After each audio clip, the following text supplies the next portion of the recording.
Students, this is exercise number 19 of the Progressive Monthly Magazine, September 2021, on the speed of 100 words per minute. Start. What is national integration? It is first and foremost emotional feeling that binds all individual citizens of this country into one of the great nations. The Indian society is essentially plural, with immense diversities of language, culture, local customs, and traditions in food, dress, family life, and social intercourse and religion.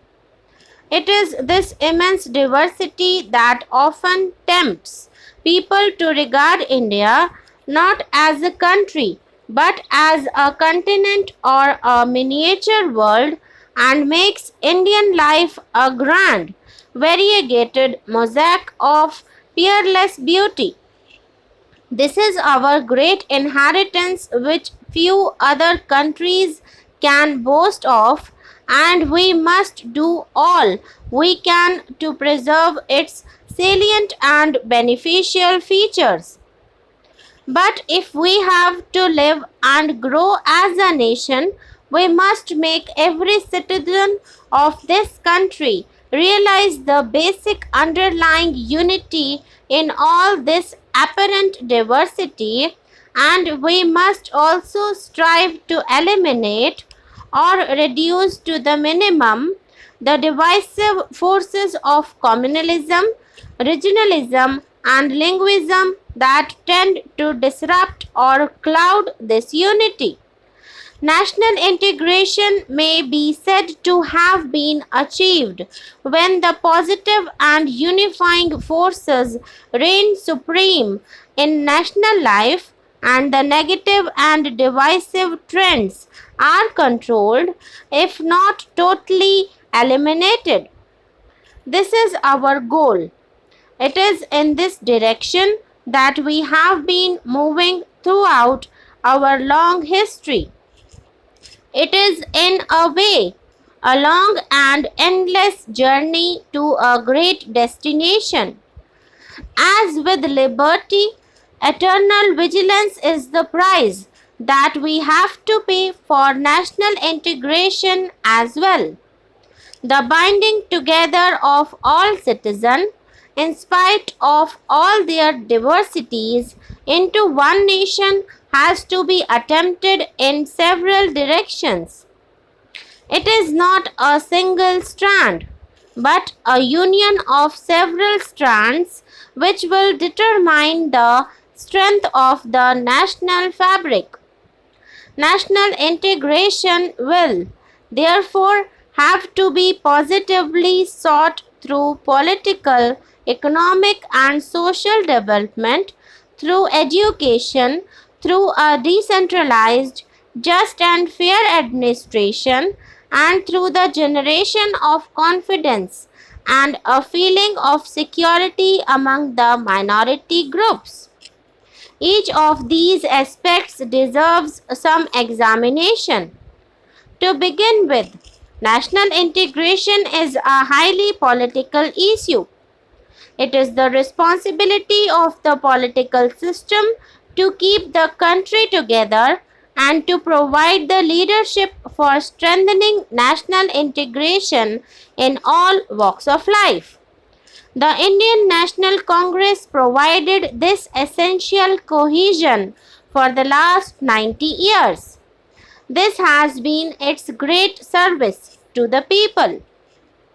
The relationship between national integration and socio-economic development is also equally close and, in fact, as mutually interdependent as the chicken and the egg.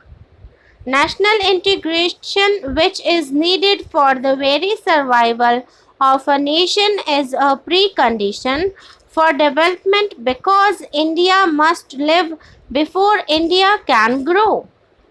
At the same time, how can feelings of national integration survive for long in a situation of great poverty, where nearly half of the entire population lives below the poverty line, and where there are large disparities in income between one social group and another.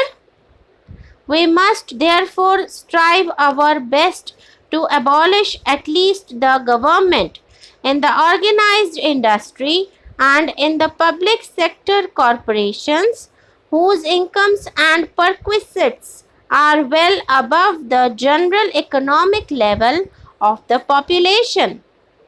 On the other hand, we have large masses of very poor people living in urban slums, small and marginal farmers, and landless agricultural laborers in rural areas who are unemployed or underemployed, whose incomes are very low, and who cannot even look forward to two square meals a day for most of the year. I know this from my personal experience because I have lived for last 6 years in rural areas and worked as a farmer. How can we hope to have a cohesive society or national integration in a background of such glaring socio-economic inequalities and justice? We must, therefore, strive to bring about rapid socio-economic development with social justice.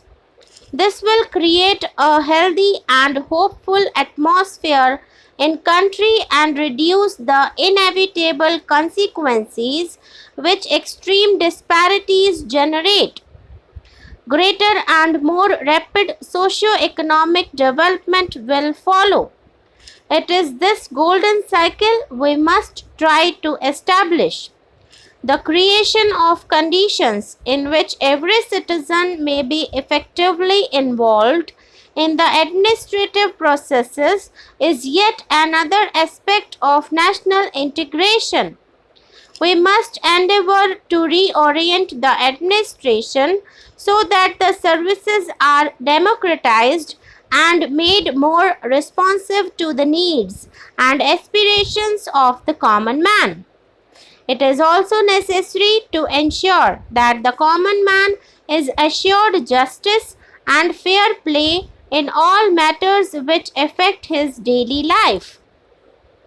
Even more important are the reforms which will decentralize authority from the center to the states within the constitutional framework and without in any way endangering the fundamental unity of the country.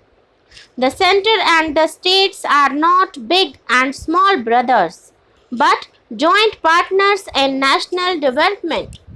Even more important is the devolution of authority and responsibility right down to the present centralized system, where fewer people tend to take the basic decisions for the common man.